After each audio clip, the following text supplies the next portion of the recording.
धर्म में अधिक मास का खास महत्व होता है और हिंदू मान्यताओं के अनुसार अधिक मास को लोग मलमास कहने लगे थे। मलमास कहने से वो बहुत दुखी हो गया और अपनी परेशानी भगवान विष्णु के सामने रखा। अधिक मास का कोई स्वामी नहीं होता है, इसलिए अधिक मास को मलमास कहा जाने लगा।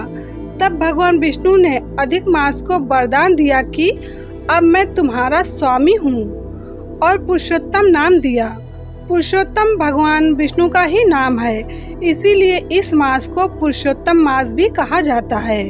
साथ ही भगवान विष्णु ने कहा कि जो भी व्यक्ति अधिक मास में मेरी पूजा और आराधना करेगा उसकी सभी इच्छाएं पूरी होंगी।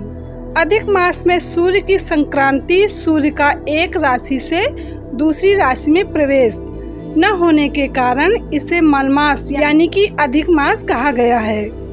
भगवान विष्णु ने इसका स्वामित्व स्वीकार कर अपना पुरुषोत्तम नाम इसे प्रदान किया है। तब से इसे पुरुषोत्तम मास कहा जाने लगा। तो इस वर्ष पुरुषोत्तम मास का खास महीना श्रावण मास है और इस पुरुषोत्तम मास का प्रारंभ 18 जुलाई 2023 मंगलवार से हो जाएगा, जो कि 16 अगस्त बुधवार को पुरुषोत्तम मास समाप्त हो जाएगा। इस मास में आंवले व तिल का उपटन, शरीर पर मल कर स्नान करना, आंवले के पेड़ के नीचे भोजन करना भगवान श्री पुरुषोत्तम को अतिशय प्रिय है। साथ ही यह स्वास्थ्यप्रद और प्रसन्नताप्रद भी है। इस मास में भगवान के मंदिर, जलाशय या नदी में अथवा तुलसी, पीपल आदि पूजनीय वृक्षों के सम्मुख दीपदान करने से मनोकामनाएं पूर्ण होती हैं, दुख शोकों का नाश होता है, वंश दीप बढ़ता है, ऊंचा सानिध्य मिलता है तथा आयु बढ़ती है। भगवान श्री विष्णु इस मास की व्रत विधि एवं महिमा बताते हुए कहते हैं, इस मास में मेरे उद्देश्य से जो स्नान दान, जप, होम, स्वाध्याय, पितृ तर्पण तथा देव अर्चन किया जाता है वो सब अक्षय हो जाता है। जिन्होंने आलस्य से मल मास को खाली बिता दिया उनका जीवन मनुष्य लोक में दारिद्र्य, पुत्र शोक तथा पाप के कीचड़ से निंदित हो जाता है, इसमें संदेह नहीं है।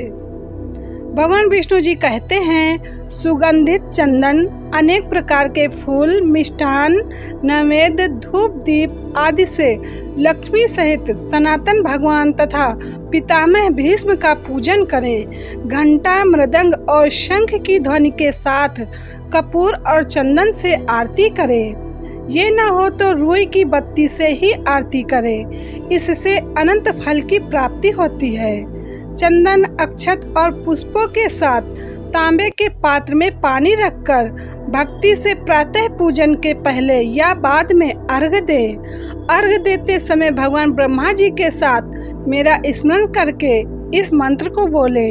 मंत्र इस प्रकार है, देव देव महादेव प्रलयोत्पत्ति कारक ग्रहण अर्घ्यम मिमम देव कृपाम कृत्वा ममोपरि स्वयं भुवे नमस्तुभ्यं ब्रह्मणे अमित तेजसे नमो अस्तुते श्रियानंत दयां कुरु ममोपरि।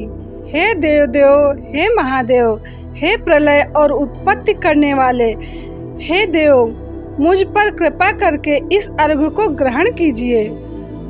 आप स्वयंभू के लिए नमस्कार तथा आप अमित तेज ब्रह्मा के लिए नमस्कार। हे अनंत लक्ष्मी जी के साथ आप मुझ पर कृपा करें।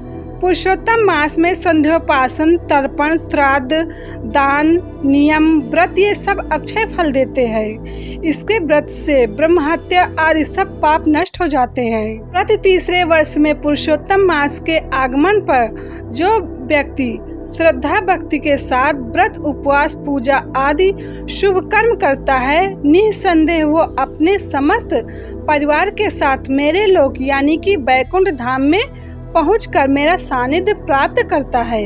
इस महीने में केवल ईश्वर के उद्देश्य से जो जप, सत्संग व सत्कथा श्रवण, हरि कीर्तन, व्रत, उपवास, स्नान, दान या पूजन आदि किए जाते हैं उनका अक्षय फल होता है और व्रती के संपूर्ण अनिष्ट नष्ट हो जाते हैं। निष्काम भाव से किए जाने वाले अनुष्ठानों के लिए यह अत्यंत श्रेष्ठ समय है। देवी भागवत के अनुसार यदि दान आदि का सामर्थ्य न हो तो संतों महापुरुषों की सेवा सर्वोत्तम है। इससे तीर्थ स्नान आदि के समान फल होता है। पुरुषोत्तम मास में सभी सकाम कर्म वर्जित हैं, जैसे कि कुएं, बावली, तालाब और बाग आदि का आरंभ तथा प्रतिष्ठा, नवविवाहिता वधू का प्रवेश, देवताओं का स्थापन, देव प्रतिष्ठा, यज्ञोपवीत संस्कार, विवाह, नामकर्म, मकान बनाना, नए वस्त्र और अलंकार पहनना आदि नहीं पहनना चाहिए। तो ये रही पुरुषोत्तम मास से संबंधित जानकारी।